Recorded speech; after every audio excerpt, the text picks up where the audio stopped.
Yanımda qaldı mənə, gəl, mən orada gözləyəcəm. Dəli bu könül çalxalanır dərin dəniz boyunca, üzüntülər hakim edib getmir heç nə yolunda.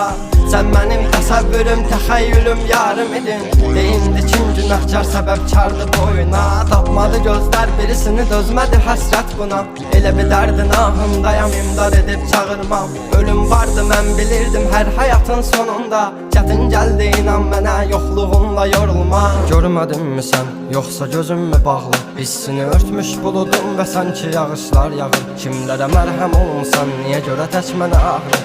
O vaxt cavabı ilə indi özcə yarasını sarmır. Danışma sus buna qəlbim, soruşma yarın alını. Çəkəcəm beynimə bir mərmini, qoy təkrarlamasın. O səsin qulaqlarından silinmir illərdir inan. Bu da bir susqunluqdan ibarət, qoy darıxmasın. Çəkəcəm silahı başıma bir mərmiyə, ölməyəcəm yarın.